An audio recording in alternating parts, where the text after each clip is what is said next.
like to call the meeting of the Education and Government Committee to order. Any discussion items from any members of the legislature? Hearing none, our first order of business is a resolution adopting Introductory Local Law C of 2015, a local law amending the charter of the County of Montgomery in its entirety. There is a sponsor. Just briefly, I wanted to put this on the agenda tonight purely so that we have it in form and it's in the system and it's something that we can see in a form, possibly not the final form, but something that's out there. So really wanted to get it on here for discussion purposes, and whether we feel comfortable this month, next month, September, you know, it's here and it's something that we can start working with in a local law format. So with that being said, is there a second to the resolution? Is the resolution chair just for the law itself, not the content? So yes, the resolution is to adopt a local law with the charter attached, with the charter incorporated. But like I said, I don't think we are in a position this month to move it forward. But I think just to get it on the docket so that it's out there and that we've got something that we're working with. And you know, I think it probably would be appropriate, in my point of view, after we have whatever discussion we may tonight, to table the resolution till committee next month, and then come back to it at that point. But just so it's in the system and something that's easily accessible to everybody, that's the point in getting it on tonight. I would second that. Okay, thank you. Mr. Chairman, I do have a question. Mm-hmm. As we go forward with this resolution, eventually the charter will be in its final proposed form. Of course, when you read that, you're not going to know exactly what was changed. The component of the legislative impact component of the resolution, is that a fair outline, the bottom half of that, of the changes? So the legislative impact that's there right now is the empowering legislation, and basically what outlines the amendment of the charter, not the changes to the charter. So could we come up with something that a synopsis, if you will, of the changes, so that someone that knows generally what's, you've kind of had that in the past, I know, but perhaps attach that to the resolution? Absolutely. I think that would be a good idea to put a little synopsis in there of the changes. You know, especially the notion that we're only changing those things that can be changed without referendum. Exactly. I had a discussion with the county executive today as far as the process and timeline moving forward, and I think I think we've spent quite a bit of time, which is good, on going through this, and I think looking at the whole scheme of things, we should take this as one piece, adopt it as we're comfortable, and then we can take that document itself and go through and redline that in addressing the issues primarily brought up by NISAC, dealing with, let's say, legislative term limits, budget officer, powers and duties, those things that would require a permissive referendum. And that way, those things that are very, let's say, will be of probably greater interest to a larger group of people, are right there, you know, clear for everybody to read. You know, this, I think, as we've seen, it's a lot to do about formatting and cleaning up and editing and that sort of stuff, and not necessarily, I would say that it doesn't alter any of the intent of the charter. And now this the second follow-up would be addressing some of those gaps in the original charter. So that's kind of where I would see, but I think that's a great idea, and I will, I'll work on drafting that up. There's going to be, actually, today, we got some NISAP comments. So those will be incorporated, and you know, it's going to be, it's still moving in changing, growing process, but you know, I think to get it into a place where we're actually moving forward to a, you know, an end deliverable, and have it on the books. My question, procedurally, I heard Ryan say that we want to put it on now to move it forward. However, we won't be ready to entertain it, so we would table it. Is that what you said? So now we table it at the full board meeting. I propose I would propose tabling it in committee.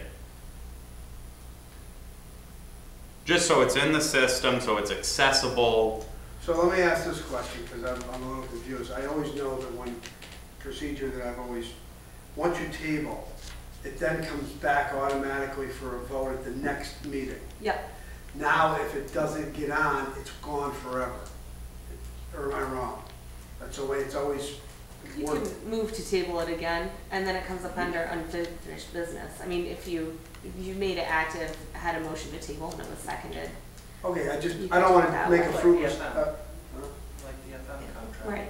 Committee, though. If we table in committee, it'll just, it can come back to the next committee. And then if you don't Right. do something with it, doesn't it disappear? No, it's just Not that until it's you take there. action. Until you Right. go to the full board and table it. We're just postponing consideration Okay. of moving, and the consideration being Yeah, whether. when you first started, I thought you were talking about taking it to the full board. I know think there that once you take It's it, different. then it's gone. Okay. Good. any other discussion? Chair, just on the charter, do you think we're still on track to have a referendum in November for the other? No. No. But what's I think good about municipal home rule and the way it sets up a permissive referendum is, let's say, so the deadline would be beginning of July, and what happens is the day after enactment, it starts a timeline of 60 days. Within those 60 days, the law does not take effect for at least 60 days. Within those 60 days, if 5% of qualified electors past gubernatorial elections submit a valid petition protesting that law, then it goes up to the next general election, as long as that general election is at least 60 days following. So let's say there's only 59 days after that point before the general election this year, it would go on for 2016, and it just goes on the next one. And the same would go moving forward of, you know, end of June, beginning of July next year for the 2016 election. And, you know, I think that's, but I think the 5% is going to be about 650 votes, roughly, between 600 and 700 votes, we'll say. If no valid petition is filed, it becomes law when the effective date is stated or at the end of those 60 days. So there's no crunch on the front side of it, or on the back side, whichever way you look at it. You know, you pass it and it just will go on the next general election. Or it may not, right? Or it may not. You know, if a valid petition is not filed protesting it, it would just become law. And that's how it would work with everything that we're looking at. The only time it would be mandatory is if it's altering a function of the municipality. So if we were going to do countywide assessment, it would be mandatory referendum. Thank you. Welcome. Any other questions? I think, you know, the county attorney's given me this from NISAC, and we'll move forward with this. And I think after this is adopted and on the books, that's going to be a really opportune time to have NISAC come out, because it's the real structural things that are going to, you know, really pose us a question. We had a member of the public here last month, you know, talking about legislative term limits, and these are things that, you know, are probably much more interest than, you know, changing the formatting and adding a definition. But, you know, in clarifying the meaning of the term limits, that's something that's very going to impact, have a much bigger impact. And at the same time, the public won't be confused with all this other minutia. Exactly. And I think that's, you know, I'm happy, and I think that the procedure moving forward like this, I think it's a good way of, you know, keeping everything as clean as possible in a process that's really not clean at its, you know, that it's a difficult, complicated issue, and I think this is probably the cleanest way of handling it. Any other discussion? If not, under other, I'd just like to bring up something that's come to my attention, falls under physical services, but I think it's something that I just want to make everybody aware of. This year, part of the CFA process, Environmental Facilities Corp has made available about $2 million in their wastewater infrastructure engineering planning grant program. And basically what this grant program does is how it would apply if in the county sense, let's say, is by upgrading or replacing existing wastewater systems, or constructing or expanding wastewater treatment or collection systems to unsewered areas. You know, this is something that I think is very important to the county, in that we know we have a development, we have a lot of area that is primed for development and growth to aid the tax base, but it's very difficult, near impossible, to have development without infrastructure. And our main infrastructure is being roads, water, and sewer. You know, there's been a lot of discussion the last couple months about the county sanitary sewer district. Under this grant, if we were, and I have had an opportunity to speak with the executive and the director of economic development and planning about this, if we were to possibly go after a grant like this, we could actually investigate the best way to handle wastewater in the county and be able to make an informed decision about how we move forward with the sanitary sewer district.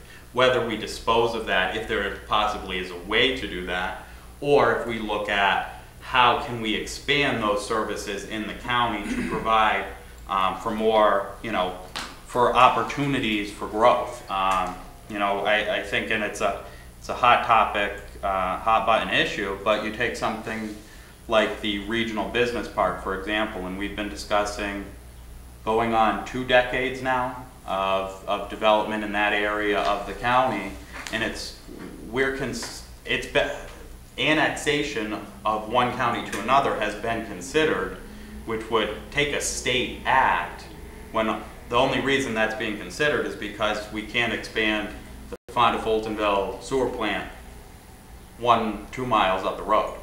So I think this, you know, it would be, the county would be eligible for up to $50,000 in grant funding with a 20% match, so you'd be looking at approximately a $63,000 project at the minimum, and I think that could really aid us in our decision making moving forward on what we do with the sanitary district and what we do as a county to, you know, handle infrastructure. You're talking about planning grant? Yes.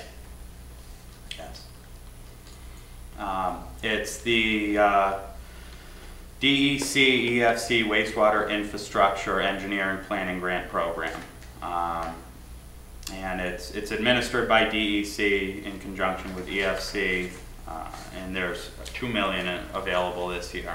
So it's something that I just wanted to bring to all of your attention, because I think it is a great, we really have a good application You know, looking at this as a county standpoint of, you know, not even taking into account the environmental benefits of it, but purely the impacts of, you know, liken it to the Fulton County Smart Waters program, where they're looking at expanding water sewer infrastructure, again, to aid in, you know, whether it be well pollution or septic pollution, but also to encourage and allow for development. I know in my district alone, there's a number of areas. Glen Ridge has a number of problems with accessing water. There's a lot of areas of the county there's pockets that do not have access to potable water, and that's, I think, a major concern to development and the health and well-being of county residents. So it's, you know, I just wanted to throw it out there for thought. Like I said, I've run it by both the executive and the director and said, you know, I think this is something that might be worthwhile going after. I don't know if we have the staffing levels I know Economic Development and Planning is working on about a half dozen to, you know, a dozen CFA applications. So I don't know if we're going to have the staffing there to complete it, but I think, you know, it might be a worthwhile project to go after and to give us some background in making our decisions moving forward. A couple things, Mr. Chairman. Most of the CFA applications are due July 31st. Some of them are open round funding. Mm-hmm. This is July 31st. Yeah, the close of business July 31st. So, you know, if we were to do it in-house, there is some time. If we were looking for grant assistance, there is some time, but not much. As I believe, there's no feasibility study required like some other grant programs. So it's a pretty simple application in the whole scheme of things compared to some others. So I think it's something we could possibly do, and like I said, I just wanted to bring it to your attention just to have that thought going. I know it's been a topic of discussion. What are we going to do, you know, moving forward? Same as solid waste, you know, what's our long-term goal? I think it's a good idea because those planning grants, they're always followed by grant funding, and so yeah, if we can do it in the time frame.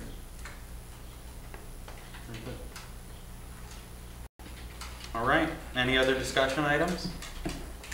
Well, we're talking about the sewer district, and I know Martin, I think, was going to try to get in that, but the sewer board up there really wants to have a conversation with the legislature or part of it, or, you know, with Matt, county attorney, just to talk about the direction of that board, even though we're not doing anything right now or whatever. So you were going to try to set that up, weren't you, in a meeting with Matt, and come up and actually speak to the rest of the board, just to